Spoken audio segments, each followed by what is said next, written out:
right. If you would, Dr. Brown, Jay, help Dr. Brown with his mic. Make sure it's in front of us. Okay. Speaking to it. Gotcha. And we will be about to be going on Facebook.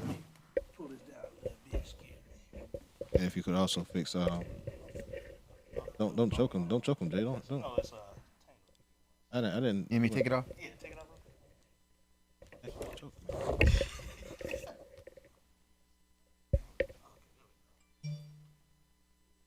Thank you, sir. What's going on Facebook Live? Welcome again to Urban City Radio. We're here again tonight, Wednesday night. This is down low. You got you good? All right. I ain't messing with you. Like, come over here if you wanna. So tonight we're going to be talking about Operation Veteran Support. If you did not tune in last week, we had Dr. Brown on with us last week because he did have an event this past Saturday with Operation Veteran Support. But this week we're going to dig into it. We're going to talk about what veterans deal with, what the mindset of a veteran. So we're going to talk about a lot of things tonight. I want to thank you again, Dr. Brown, for coming on, and also bringing along Pastor Stack with you. Yes. All right, so we will be starting the show in a few seconds. No.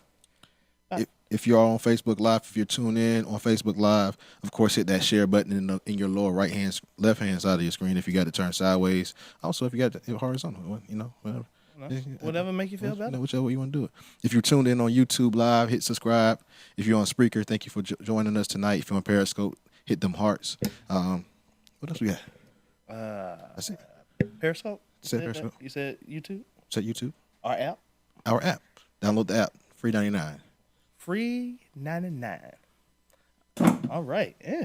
It's time ready? to get started. Yeah. Let's go. Started because you love us. Yeah. AC. Our other fearless leader won't be here tonight, but you get to hear his music because he loved us. There it is.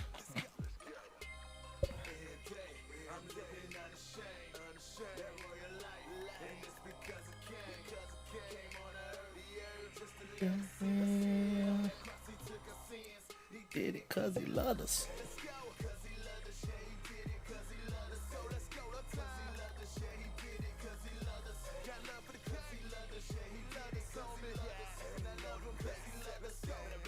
That real life, I'm on it. I'm flown it.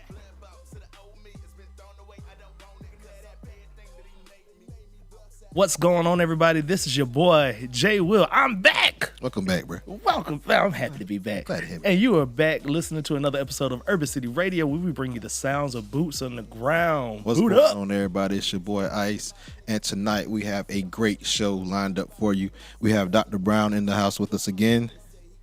Good evening. And also Pastor Stack is here with us. If you did not join in, Pastor Stack, say hello to everybody. I apologize. Oh, we'll have to get you in the mic. All right, we'll get you taken care of. But tonight we're going to be talking about Operation Veterans Support. We're going to actually dig in what veterans talk about. If you're not tuned in last week, we had Dr. Brown on. He had an event last week. So, Jay, tell them about the show. Tell them what we do the show. Yeah, so the reason we do this show, we believe there is a resurgence of believers being called back to the city to proclaim the gospel of Jesus Christ, and we want to talk about it talking about it with the usage of Christian hip hop and urban music as we talk about urban issues and what's going on in the city. Boot up, man. So we'll be right back after the break. You already know how we do Urban City Radio. Boot up. Again. There we go. Oh, Shouts out to our own VA. and also she was on last week. And then JB Sampson, our own from Freethinkers Radio, on that hook there. Yes. Y'all got any rest after this past weekend? Who you talking to? I'm talking to them. Yeah. I was running around behind Dr. Brown like, look, man. Brown eyes was wide open. Saturday after I got home, I got some sleep. I'm glad at least somebody did. I got some on Monday night. There you go. Yeah. Pastor Stacks, he was like, what you need? All right, I got it. That's all I heard. I got it. Amen. Go grab that TV out the corner, throw it over here, run up them 3 flights of stairs, bring this back down, go. So y'all was really running. They was running. Man. No, they made this young man feel old. I was like, man, I need to get my knees like this. Like, Yeah. they are in good shape. It was time to rock and roll. That's it. It's crazy because just having to work an 8-hour shift and then getting off work and doing things outside of work, and you have to do it 2 days back to back. Then church on Sunday morning, and then do it again, and then Monday is my day off, but don't feel like my day off. But it's still was a good weekend. Yeah. Shouts out to those that are watching. Mama Dixon is watching. Hey, Mama Dixon. What's up, Miss Chosen? I see you, girl. What's happening? Share Again- this with your friends. Share this with your family. Again, if you have any questions, please post them. Anything that you want to ask our vets and also about Operation Support, please shoot it out there for us also. Yo, Miss Chosen, you gonna be in rapping at the Family Fest this weekend. This Sunday. Shouts out to the It's female cipher. Shout out. Yeah, we back, Urban City Radio. And again, we have Dr. Brown on, and also Pastor Stacks on with us. If you guys could tell us about you and why you're here tonight. Well, my name is Dr. Glenn Brown, and I'm the founder and CEO of Operation Veteran Support. And we're here to tell Columbia and everyone about what we have to offer and what we do for veterans. Our mission is helping veterans get all the support that they deserve. And our veterans definitely do need their support. They do, yeah. I remember my first job was actually working with veterans, so I've always have a high respect to all men who serve because they're a different breed of men. They're not your average men, but I did realize very quickly that the biggest organization in the United States seems to be the least looked at organization. You get what I'm saying? Like The most looked upon. It's like the most responsibility, but we don't really take care of them like we should. Well, let me add, we can't forget the ladies. Well, Women, absolutely, they serve. absolutely. And that's one of the things that we push. A lot of organizations seem to forget that women serve also. Yeah. Right. Okay. So Yeah, and the fact that it's only been what 30, 40 years since women could serve. Yeah, it's been around maybe 50-something. 50. Okay. So a lot of times I don't think the women have the doctors in place that even the men have, even though I feel like there's a lack of doctors that are taking care of our veterans, or at least medical support that should be taking care of the veterans. But I think the women have they even have less. They have to usually get civilian doctors or go outside of their coverage. there was a CNN poll said that it was about over 18 million women that have served up to this far. Wow. It's quite a bit. We have 18 million women that serve. And I wonder, like, how much do we actually take care of them after they served? I wonder. I mean, I just look at the veterans. Matter of fact, you said you had the stats of the veterans in South Carolina alone, correct? Yes, there's about over 450,000 veterans in South Carolina. In South Carolina alone, Just South Carolina, the state. the state. Yeah. So, And you look at the, of course it's the state, but you look at the, because here in Columbia, I mean, you see like my grandfather was a vet, and of course I remember going to like appointments with him to the VA, and it's like you see so many people in there, and it's like he walked in and walked back out. I ain't never seen that. I mean, I ain't seen that while I was at the VA. It was like he didn't want to just wait, Oh, It was just okay, the point where okay. like he was like, I Well, don't have time for that. A lot of aggravation for the hurry up and wait kind of deal. Yeah. You spend a lot of time on active duty, you hurry up and wait, and once you put all your time in and once you've given service to the country, you should be able to come home and not have to stay under that same umbrella. You should be able to be given the service that is needed and necessary for you to be taken care of medically and and even mentally. Yeah. You should be able to be serviced in an appropriate time frame. So I, being a veteran myself, having spent much time on active duty and war zones and everything, and I'm Pastor Stack, and I'm also with them, Dr. Brown. I'm the vice president for OVS, Operation Veteran Support. And also, we are creating a chapter within Operation Veteran Support for NAVVET, which is the National Organization for Black Veterans. We're looking forward to doing what we have to do in servicing not just the veterans, but their families. Yeah. Also the community as a whole, because we have to see the full picture. Veterans are not just a veteran group.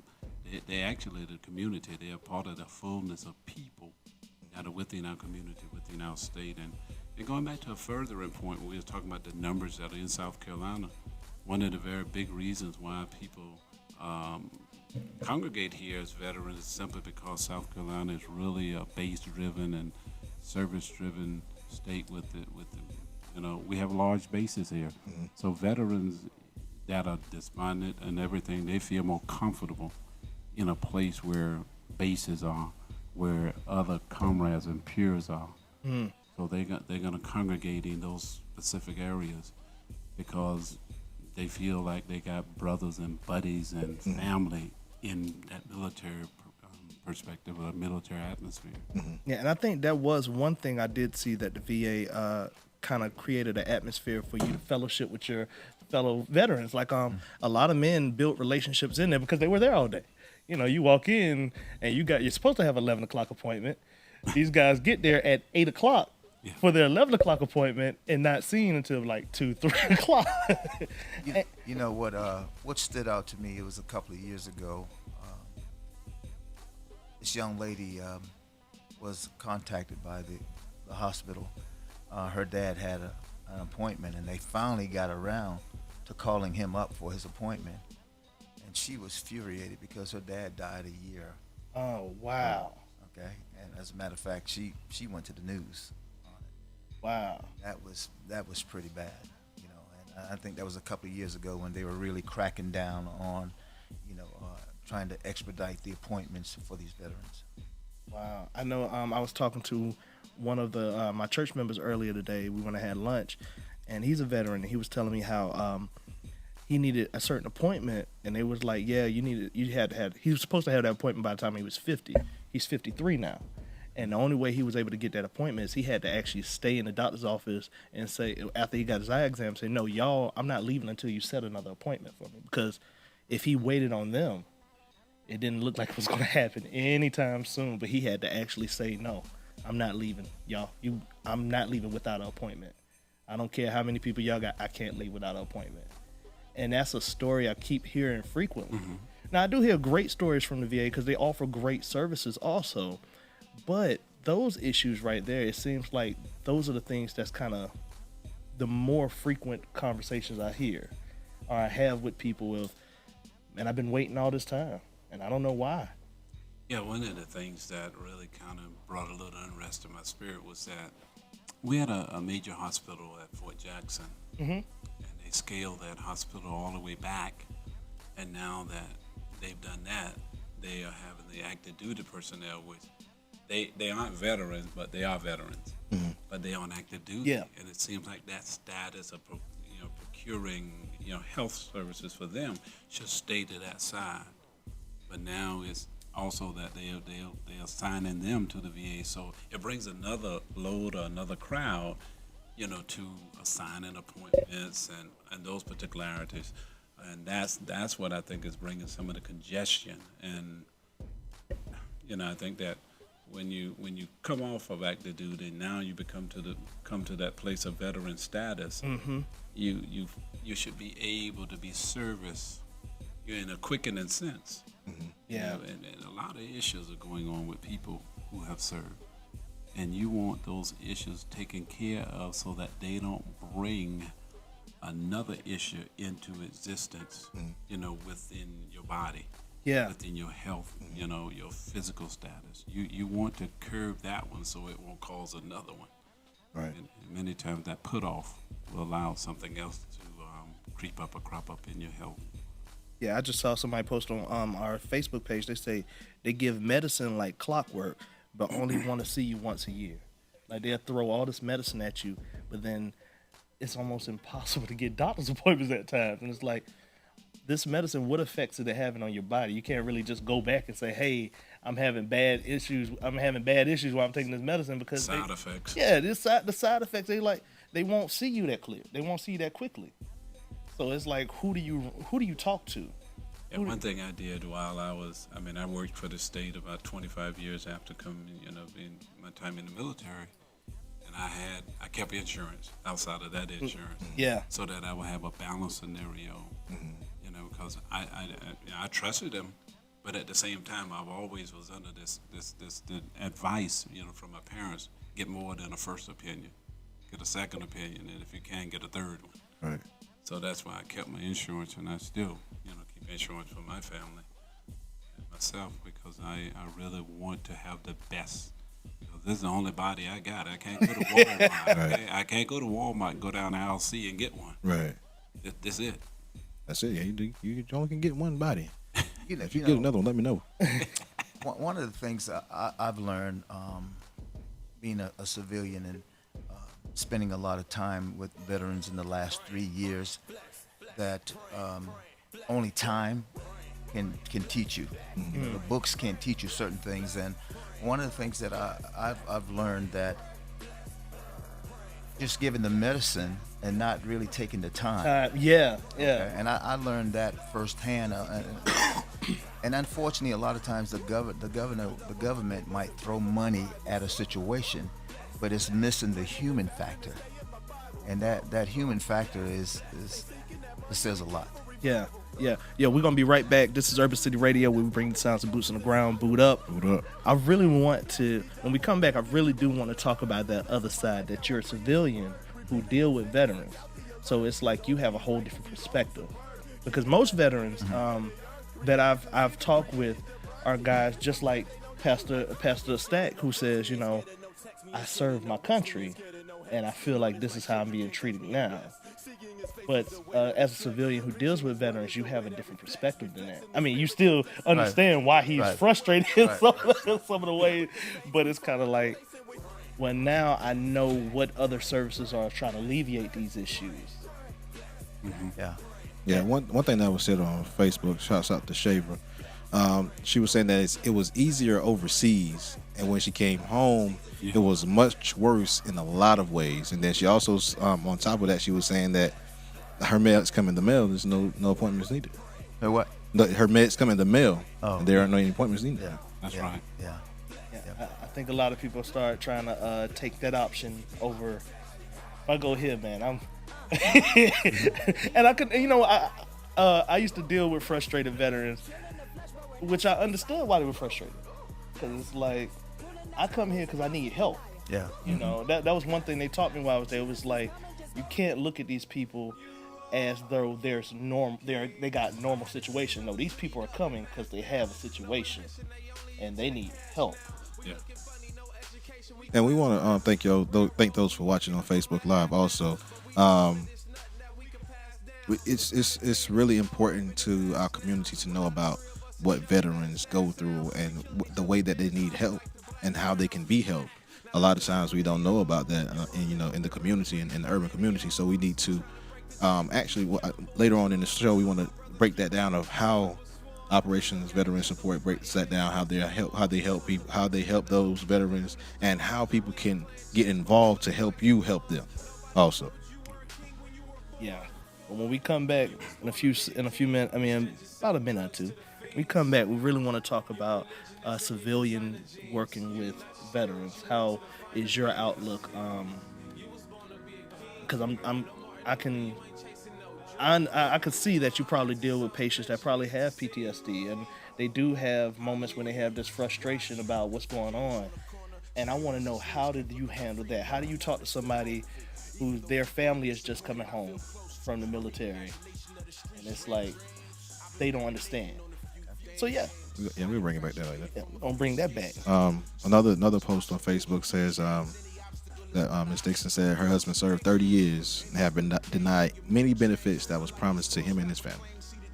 Man, yeah. So we want to dig into that too, because that's something that you don't hear about. Veterans should get the most benefits. Yeah. So that's how I feel about it because that you've been through war, you've been through this training, you should get the most out of everything, not just a day. Standing on the wall of the country. Exactly. Welcome back to Urban City Radio, man. If you guys are missing what's going on throughout the break, you missed it. We on Facebook Live. So again, tune in every Wednesday night on Facebook Live. We were talking about Dr. Brown, how you didn't serve in the military, but you're serving now to help those veterans, get to the point where they need help. As a civilian, could you tell the people as a civilian how you go, the stages that you go through on a day-to-day basis? Well, I'll tell you, I'm blessed, and we're blessed to have a well-diverse team. Mm-hmm. Even though I didn't serve in the military, I'm serving now. Right. And I'm blessed to have people like Pastor Stack, who have served, and we have a very diverse team: women, men, civilians, and people who serve. We've been doing this about 3 years, and we have some volunteers that have served. And my biggest lesson I learned, I can recall a couple of years ago, we were working on this big project. We were repairing our facility, and we were doing a line by line, precept by precept item on what we're going to go do next. And we had a company that was going to help and assist us. But before we complete what we're going to do, we were going to send them a list of it. And unfortunately, one of the volunteers sent the company a copy of the list before we were ready to do that. Send it? Yeah. And the guy called me. He said, "Dr. Brown, let's go over the list." And I go, "What list?" And so I was infuriated that how could you send this list before we went over? And I wanted to respond in a different way, and I had to be true to myself. It was like God asked me, "How can you handle a veteran outside with PTSD, and you don't know how to handle one inside?" Yeah. That was a reality, and I want to say, but there was no but. Yeah.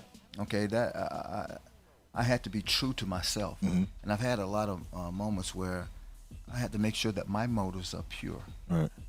Okay, and so you can't really know unless you've served. I can never tell you I know what Brother Stack has went through. I didn't go through that, and I respect that. But I can say for the last 3 years, I spent at least 20 to 25 hours a week with veterans, those who have, from people who volunteer their time and with people who have PTSD. I've been fortunate to go the last 3 years. We take about 200 people veterans to Washington, D.C., to the Vietnam Wall, the Korean Wall, and just spend a lot of time. And the books can't teach you that. Right. Yeah. You have to spend sometimes. I believe that all things, like the Bible says, all things work together for good, for those who love the Lord and are called according to His purpose. I've gotten more out of it by spending the time. I grew up in Charleston, and when I was graduating from high school, they were looking down on Vietnam veterans. They were spitting on them and calling them baby killers. And the military was the last place I wanted to go from witnessing that. Right.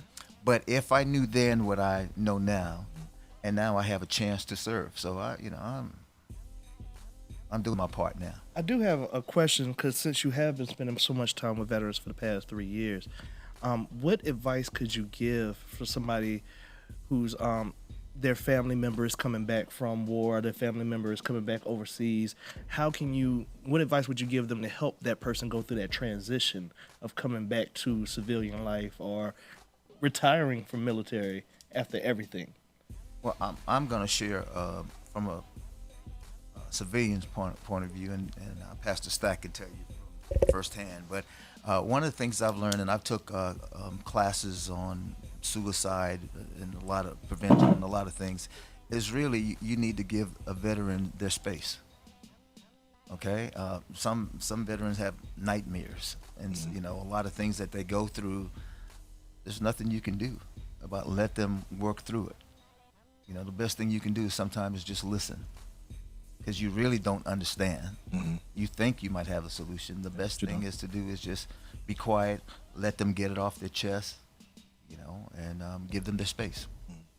Agree, Yeah, I think that being a veteran and also I can play the role of being a civilian, being a pastor as well. And I thank God for being able to motivate me to both of those spaces.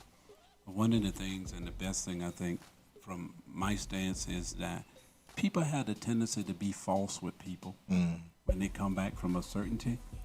So I tell people, I say, what you were with that person before they left, be that same thing when they come back. Right. But have the ideal about yourself to be present with them and allow them to generate the conversation and lead the conversation. And when they request you to have something to say or to be a part of it, then you be that part. But be it as you were with that person before they left. If you don't have a space or time with that person, you can have FaceTime with that person. Let them dictate. And many times people act out of falsity or fake, and we don't need that, because bullets are real, Yeah. grenades are real, you know, chemical is real, basic training was real, officer candidate training was real, being disappointed was real, you know, and coming back out of environments that has a lot of stress in it was real. And now you're coming back into a space and into a place, it appears different to you. So you're not the one that makes up the difference. You're the one that creates the atmosphere so the difference can be received. Yeah. The people they don't need to be fake. You need to be what you were with them before they left, so that they'll know you for who you are and you can know them for what they have become. One of the other things I found out that veterans wants to be around their comrades. You know, there's a lot of other therapeutical veterans group that they can get involved with, and you know, when they're conversing with another veteran, they feel that, hey, you understand. You understand me. Yeah. Yeah, you're my brother, my sister. Yeah, I remember reading an article, and it was talking about how kids in Chicago, they had similar traits to almost a war veteran. And they had started, I remember a veteran program had actually started, some veterans who had PTSD had started a program for kids with PTSD. Yeah. Because they felt like these kids were going through some of the same issues right here on American soil that they went through overseas. Yeah. So, and that was one of the things they said, like, put them around people that feel like they understand them. Like, yo, this is what we're going through. This is what we experience. It might not be, I did the same thing as you, but we experienced very similar situations where it's, nobody knows war unless you've been in war. Nobody can describe war. Everybody have an idea of what it is, but nobody know what they would do if they're not in that, if they were in that situation. And that was profound what you said. Just put them around other people that they feel like this is community. I've heard so many veterans say that their combat buddies were, that they felt more family with them at times than they did with their own family. Okay, and I think a lot of that deals again with, trying to be the ideal for them. So trauma is trauma, whether it's on the street or whether it's in the war, because bullets are bullets in both places. Running is running in both places, ducking and hiding and trying to take cover, feed your body, being excited to another level, and things come across your mind and your heart and your soul that's foreign. So now it becomes trauma and PTSD, regardless to where you're experiencing that. It's just that within the scenario of being a veteran, you are prepared for that, but not prepared. Because when it happens, I don't care how prepared you are. Scared comes in, wanting to live comes in, and all those other fear factors. And it's the same identical mindset that maybe be taking place on the streets of Chicago, in some place where they done labeled as being the hood and all these crazy terminologies that degrade human life. And that's a problem. They still human as a child. A child experienced traumatic stuff more today than probably any time in the history of human beings. And we have to treat those particularities in the same similar sense that we would treat a veteran coming from overseas or post this country in a war. And we have to look at them in the same bracket, the same light. But for some reason, we got some separation this here with that. And now you can cause, because the veteran has a controlled environment. They have a schematic that's built. Self-control and discipline for those particularities. Practice, practice, practice, and practice. But you walk out on the street of Chicago, you ain't got no practice. Nah, you just kind of have to learn how to adapt to the situation. Exactly. Without training. Exactly. But we'll be back, Urban City Radio. Boot up. Boot up. I was listening to you when you were talking about, traumatic experiences. I don't think people realize that when you've gone through a certain situation and it's a consistent thing, that's your new reality. Yes. That's new reality. It's no longer this is normal. No, your normal is New different. normal. Yeah, That's this is your a new new normal. normal. And now you have people who come back and they got to debrief after that. And my father-in-law is a veteran, and he's been out of the military almost 20, 30 years now. And he still wake up in the middle of the night screaming. Yeah, I do too. And it's like, as I have conversation with, it's just some things I won't talk about it, but he's like, you just don't understand it. You ain't been over there. Right. You ain't been in the desert. You can't tell me how it is to be in the desert. I think that's and that's one thing I hate. I really despise when people say, "Yeah, I know what you're going through, but you ain't never been what I've been going through." I can't compare to what you've been through because you've been through something totally different that I never will see probably in life. Yeah. But I can sit there and listen to you and you can tell me stories like, man, that's a lot. But I can never say, man, I understand what you went through. No, I can't. No, I don't. It's impossible. How can you say I understand what you've been through when you haven't been there? Yeah, I was like, my mother passed like almost 7 years ago. And in the midst of it, some folk was, just talking to Serenium. That's what my nickname is. They said, man, I understand what you're saying. I said, let me ask you a question. I already knew their mother hadn't passed. Mm-hmm. I said, how you going to tell me you understand? I said, your mother still living? I said, yeah. I said, how dare you do me that? Mm-hmm. How dare you do me that? I'm very conscious of my environment to not try to identify with something that I've never traveled down. Yeah, exactly. So I try to train people up again to be what you were. Mm-hmm. Be there, be in that space. The minute you encroach somewhere else, it's full disrespect for that person and yourself too. Mm-hmm. Yeah. All that they've done and all that they see didn't mean a hill of beans to you. Now you have become that false presenter that no longer getting good for anything.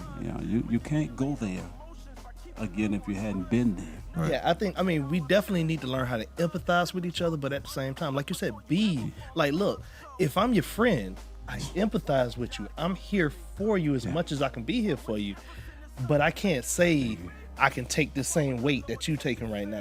Amen. You can take that another step further. Even if someone's mother has died, they still don't know what he's going through. Yeah, exactly. You can't say I know how you feel. Yeah, because you don't know. And that's the point where you can say I can understand, but I just don't know what you you know what I'm saying? Because one of my best friends, his mother passed a few years ago, like the day before Christmas, and he called me, and we grew up together. I stayed at his house, played games. So he called me. He's like, "Yo, man, she gone." Who gone? Yeah, my mom gone. What you mean? We back, Urban City Radio, man. See, if y'all was understanding what was going on, doing this break right now, you would get a lot. Pastor Stack and Dr. Brown, me and Jay, we were just talking about some things where people just cannot understand what you go through, either as a veteran or even in life, and say that you understand what somebody going through. You really don't. You can't put. Pastor Stack was saying it's disrespectful. You're disrespecting that person. You're disrespecting yourself. And that kind of goes back to what we were talking about outside before the show. There's so many things that you went through in Desert Storm. If you guys didn't know, he was a veteran of Desert Storm. And you was telling us like the new normal to you as a veteran, yeah. Is totally different than the norm to the person that's there. Can you go back over that what we was talking about outside earlier? Yeah, wow. When first of all, they always have this eventfulness that takes place before you go there to try to prepare you for the theater that you're going in. You know, you got to get medically prepared, you have to get mentally prepared and motivated to be able to insert yourself into that environment. And many times the trauma begins before you go. Wow. You know, because going through the medical procedures and stuff like that, and documentation in your medical records and stuff is not one to be highlighted. It's almost like they're rushing you through. I tell them, I'm not Russian, I'm American. So get me in the way we're supposed to. So I always Don't rush it. Yeah, I mean, I was a commander. I had people I was responsible for. I'm responsible for myself, but unto others. So I always would ensure that stuff was in their medical records and that they was appropriately dictated, even if they didn't put the right thing in the records. I knew on this day we had some stuff done. Yeah. And that was my way of protecting them and saying to them, I love you, and I want you to stay alive. And we had medications and stuff like that when we was over there. Many times I told them, I said, don't take that stuff, because we not a laboratory, we're not guinea pigs. I said, because my spirit is telling me that this stuff is not good for us, and this stuff is just a guinea pig laboratory type of thing. And I would tell them, I said, if I catch you taking it, I'm gonna bust you up myself. So, but the thing is that most people don't know many times what the military is actually going through. So sometimes we have to know that there are two environments of trauma. And when you have those two different environments of trauma, then trauma upon trauma makes it even deeper. So now you come back with a different type of normal, because it now is fast paced, it's protective, it sees you and me and many other things in a different light, and even in a different threat. So it's just that we have to, you just have to be very careful, but not so overly careful to disrespect the humanality of a person who's a veteran. I'm glad you actually said that, because we had a question on Facebook. John Parker, he said, I've never been there, and I have often wondered what it's like. When talking to veterans who have served overseas, I have both asked and not asked about the experience. What do you think is appropriate? Should they ask? Shouldn't they ask? Or what do you think is the appropriate response for somebody who's never been there? How should they respond to this person who has been there? Well, if you're familiar with the person, you probably already know some things that you can do and can say or can be. But if you are a stranger with a person and that person opens up the environment for you to come into to share with them, or they're sharing their experience with you, then they are the ones who have invited you into a space. But if a person say, well, I'm a retired Marine, a retired Army, retired Navy, Air Force, or whatever, and then you go into a plethora of questions. Yeah, that's not your space. Yeah, don't ask me all these questions. We just respond to many. I'm just telling you, I've been in the Army. Yeah. And sometimes it's just to say thank you for your service. But going, well, what wars you served in? Really? I can see how that question could bother you one right now. Yeah. That can belittle in a person's mind what their role was. Yeah. But in the military, it doesn't matter if you were a cook or whatever you did. You served, and it takes all part to win. Yeah, because they don't know. Yeah, they don't know whether you were in supply or logistics, or whether you was O3 or whether you was a pilot. They don't. When you don't understand the monster, don't be trying to break down the parts. Ooh, yeah. But still, even with that though, right? Yeah. Everyone was trained. Yes. To do what they had to do. So Amen. You may be a cook, but you mess around and get that cook, and you get the business. You get that pot. Exactly. you get cooked. Yeah. Everybody's on the range. Everybody know how to put on the chemical mask. They know how to throw chemical. They know how to throw a grenade. You know, we are all trained as ground and foot soldiers 1st. Everybody's trained to put a round down range. Everybody understand grid azimuth and windage and all that stuff. They understand putting somebody in the crosshairs of your scope, you know, and all those different particularities. So you're trained first to survive. See, people don't understand the fact that there are some high-tech variables that you have to go through in war, and they train you for it, but the actuality is way different because other emotions play in too. Yeah. And when you don't understand them other emotions, people understand training, but they don't understand the emotion that comes up when the actual actually takes place. Right. And that's the one that many people offend when it comes to a veteran.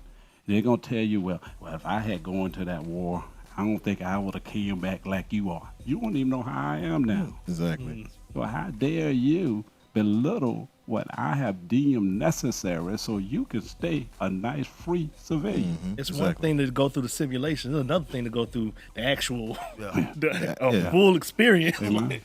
Yeah. I mean, I went in the military and I'm everybody hoping they don't have to go to a war. But I know that I was getting a paycheck, and if a war came and they call my number and say, hey, you and your unit got to go, guess what you got to do? You got to hand up. You got to put the boots on the ground, and you got to go. And as an officer, as a leader, I always prayed to God. I said, God, don't never allow me to look fearful. Always cause me to never turn my back on my giant, but have me face my giant so that those who are following me, they have the same courage I have, that we might face the giant. Now, survival is about sometimes facing the giant and destroying the giant. And other emotions come in the midst of that. Right. They don't make it smaller. Right. They just kind of make it normal, change a little more. Gotcha. So, Dr. Brown, I want to, before we get into the next break and actually dig a little bit deeper in Operation Veteran Support, tell everyone how it got started, the start around Operation Veteran Support. Well, I'm a native country boy from Charleston, South Carolina. And I grew up on a street where nothing but families. My dad's house was here. His brother lived next door, and so we had our own little village. And my uncle served in Vietnam. He was our hero, you know. And one day, helicopter came over the house, and he lost it. Grabbed his gun. He shot his wife. Wow. He shot my aunt 3 or 4 times. I witnessed it. And I end up, along with a couple other family members, we got PTSD. Wow. From witnessing it. And we just knew that she was dead. 4 bullets. And she is paralyzed from the waist down. But thank God she's still alive today. Wow. That's This happened 25 years ago. And I carried that a long time. It took me 24 years or so, 23 years to even talk about it. You know, I have other family members that still didn't know what happened. They would see my aunt today in a wheelchair, but they never knew what happened. Right. And that happened in Charleston, and they brought my uncle back, to Columbia, and he went through some psychiatric, and I was with him every day. And that's where I got my commitment to not only help veterans, but to help the family, because it affects the family also, not just the veteran. And that was my big commitment, and I didn't do it right away, because I had a real estate career, and God just opened doors and put me in the right place to do it at the right time. Right. So it's very personal with me. Yeah, yeah. Yeah. So I'm all the way in. My heart is in it. Right. Yeah. Well, we back Urban City Radio. Man, yeah, that right there, that shocked me right there. I ain't expecting the story to be like that. Yeah.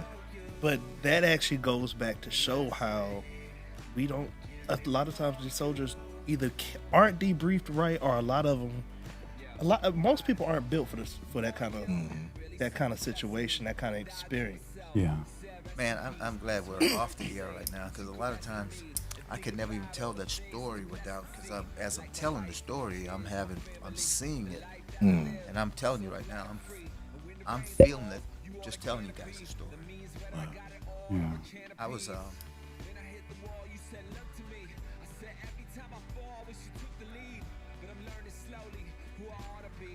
I was married a long time before I could even share this with my wife. And she used to wonder certain things what was wrong with me. And I would just have flashback about it. You know.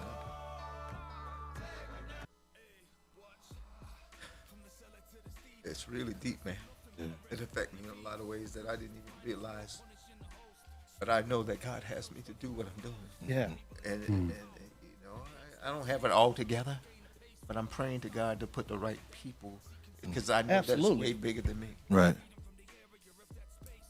And I mean, the work you're doing, the fact that because you saw that your response wasn't, I hate all veterans, I hate the military. It was like, no, this is somebody I love and I see why they did it. I want to be somebody that helped these people so they don't have to go through this no more. So you took your pains, man, and you made something beautiful out of it. A lot of people don't have that story. Right. Yeah. A lot of people, they go the other way. They hate everybody. Yeah. And the fact that's why I know, for one thing, I saw the people and all the love that was at the veteran support on Saturday, but hearing your heart behind it, this makes me say, I want this more. I want this to go further in Columbia. Yeah. I want more veterans involved. I want the VA to get behind this, because they need the support too. They obviously, the VA need the support if they can't keep up with everything going on. So yeah, dude, that story right there, yeah. Thank you for sharing that, Thank you. Yeah. because we don't hear that. Those are the story, the success stories. That's a success story. Yeah. It's a success story because of the fact that you didn't take it and make negative out of it. You took something that was negative and made it a positive to help others. And the way that you help others is going to help somebody else in the same situation that you've been through. Yeah. So that's thank you for sharing that story. And we back Urban City Radio. Before going to break, Dr. Brown was telling the reason why Operation Veteran Support is what it is today, and we want him to want you to actually tell us what you do, what Operation Veteran Support do for veterans, and any way that anybody can help build it larger than what it is now. Our mission and our goal, like I said before, we're a one-stop shop organization to help veterans get all the support that they deserve. There are a few things that we do, and the things that we don't do, we point and we assist veterans to go in the right direction. We know that the number one main concern for most veterans is their benefit. Yeah. We have people that are certified. You just can't assist someone if you're not certified to help them get. VSO. Yeah. Yeah. And but we have people with us that are, and I've had the training also. But that's the number one. Different veterans have different needs. Right. You know, we assist and help them find jobs, and there are a lot of homeless veterans. Yeah. We assist with that, and you know, there are a lot of veterans that has PTSD, and as a matter of fact, 70% of the homeless veteran suffers from some kind of substance abuse. Yeah. So they go hand in hand. We're big on education, and Pastor Stack mentioned earlier. He's big on education, and we want to assist veterans with education. You'll be surprised that a lot of veterans are not aware of some things that not only for them but their families. We try to support education. We support. We have a 55,000 square feet facility, and we're renovating it right now. But we still, during the renovation period, we're not waiting until it's completely fixed to start helping people. We help people daily. Right. Last Saturday, you were there. We had a food giveaway. We had a big picnic. We ate food and we fellowship, and we were able to give food. We have clothing. We have a lot of different things that we do. Yeah, I think one of the big things about it is to be able to help clear the atmosphere. That help is available. Yeah. Yeah. And, the thing that here's one of the things that I believe that we are called to be a unique organization. What I mean by unique is this: we can't do everything. Right. Not one organization around this city or near can do everything. But what we can do is, if we join hands together with combat, the combat service group, the VFWs, and some of these other organizations that are around this city, if we would all come together as one mind and sit down, and then we can see our limitations and our strength. And if we can create a servicing organization with these strengths, and all of us are sitting at the same table and we are located in the same space, then the strengths are there, and we can provide much more of a degree of support for the veterans. We are also complete the need a whole lot better. Yeah. But so many times you have organizations that want to be an entity unto themselves, and many times in the midst of that, you lose sight of the real true purpose that you are in the service and business. So your individualism becomes much more important than your servicing ability, because you want to be the big iota over and above other organizations that are within the same servicing area that you are doing. And now, because you are concentrated on that, you lose your servicing capability. I believe that if we will all sit at the table, we would identify our limitations and our strength, and someone else would have that strength that you are limited in. Right. Because the Bible says it clearly: we are one body, many parts, different functions for the good of the whole. Now, who's the good of the whole? The veteran and their families and the community that's around them, so they can bring them back into the full status of saying, this can be my neighbor. Right. Yeah. Do unto others as if though you would have them do unto you. Love one another as I've loved you. That's how they will know you. So we need to create an environment where all these service and organizations can come together. We're in one place and one space. Now the servicing is under that umbrella. And that veteran that comes in there, he or she, they are fully equipped and full of knowledge to get to the bottom line of what their benefits and services truly are as a veteran. And now the status of their value can go out into the community, and they can start to becoming a healed and a whole vessel for society and the community again. So when we come back, one thing I want us to do before we end the show is I definitely want to know how many volunteers do you need right now? Like, how often do you need people to come volunteer? How can they volunteer? Ways to get in touch with you guys. Before you say that, Jay, we'll be back over at the radio. Yeah, I said, when we come back, we about to be back. But when we come back, I really want us to deal with how can people volunteer? How can people support? We want to bring the veterans back into the community so they know this is home. Amen. Yeah. You know, I understand this is your reality, and that's a part of you now. Yes. But this is still home. Yes. And we want this to be home. So how can we help you guys and also help veterans do that? Yeah. So we'll be back in 30 seconds. A little less than that. A little less. Yeah. What second Saturday? Remember Angela was talking about? Oh, it's on. And we back, Urban City Radio. Again, the reason why we do the show is actually also, what Jay says in the beginning of the show, but also we want to bring awareness of what's going on in our community. And Operation Veteran Support is helping our veterans. So we want to make sure we get these volunteers to come out here and help you.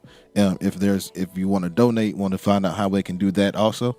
And if you could just let everyone know how they can where to come to if they want to come volunteer, the number, the website, and everything of that nature, if you would please. We're located at 3600 Colonial Drive. That's near the Richland Memorial Hospital. Mm-hmm. We're in the corner of Colonial Drive and High Street. And Colonial Drive, our facility sits off the road, because a lot of times people just drive by. Mm-hmm. Okay, but it's on the corner of Colonial Drive and High Street. We have a phone number there is 803-661-9468. And we're at operationveteransupport.org. We're there 5 days a week. We're doing a lot of renovation. We have 55,000 square feet. Yeah. It's a lot we have like 30 rooms, offices. We have a kitchen that we're renovating where people could have spiritual food. Okay. We have a chapel where they can come and have spiritual. The kitchen is for physical food, and the chapel is for spiritual food. Okay. Pastor Stack and chaplains, one-stop shop. They can come and get all their needs. I think we also have a GoFundMe page. Yeah. Okay, what's the GoFundMe page? Yeah, Let's give me go that GoFundMe. information. Yeah. He brought it up and didn't have it with him. No, We got it. Go to the website. It's on the website. It's right on there. Yeah, Okay. It's on GoFundMe. It's OBS. Okay. Yeah. Dr. Turham Yeah. is gonna get me for not having Having that that. right now. It's all right. So I know We she's just listening. created it. Yeah. Okay. Yeah. So that's a good thing, but it is on the website. Yes. Yes. So again, go to veteransupport.org to the website if you want to help. Donate to the GoFundMe. It is on the website. If you want to show up physically, go to 3600 Colonial Drive. Again, that's 3600 Colonial Drive. If you want to call and see what you can do, call them at 803-661-9468. And this is Operation Veteran Support. So again, we thank you guys for coming out, sharing your stories. Thank you for helping our veterans. Thank you for being a veteran. Thank you. Thank you for serving, even though you didn't serve as a vet in anything in any wars or anything. You're serving, like you said, you're serving now. Yeah, you definitely serving. You serving now. Thank you. So we appreciate your service. Of course, we're going to definitely make sure that we do our best to help out as much as we possibly can here as well. Anything else that you guys want to share before we leave out? Yeah, we try to do something every 4 to 6 weeks. We have a clothes closet and we have a food bank. So, if you know someone that is less fortunate, we're here. We're blessed to be a blessing. Yeah. Okay. Great. And we just, we just really looking to what God is doing with this, because the Bible tells us strictly so that through Jesus Himself, He said, "I didn't come to be served; I came to serve." Right. One of the things I've learned along the way is that when you also look at yourself from that stance, then you're probably gonna get the work done without even knowing that you got the work done. Right. Yeah. Yeah, it's almost like it just flows out of you. And He said, out of us shall flow what rivers of living water. So service is living waters. So we just asking people to come, just to make yourself available. Even if you can make yourself available for only 2-3 hours a week, imagine what you can do. Because even in the renovation stage, we do cleaning and everything like that. We can use your help there. If you have a skill, if you can paint, you can do carpentry, and those particular areas, for little things, you can put some stuff together. But we're looking forward to what God is going to do for us. And I believe without a shadow of a doubt that Operation Veteran Support is going to be on the map of God's heart so that we can do things well for veterans. And again, we are not an organization that think that we can do everything. We are also looking for other organizations that are centered on veterans to come in so that we can put this one body together with the many parts, different functions for the good of the whole, which is the veterans and their family. So we bless you. Thank you. This was Urban City Radio, where we bring you the sounds of boots on the ground. Go support Operation Veteran Support. Go to the website, operationveteransupport.org. We love you, and we out. Boot up. Boot up. Boot up.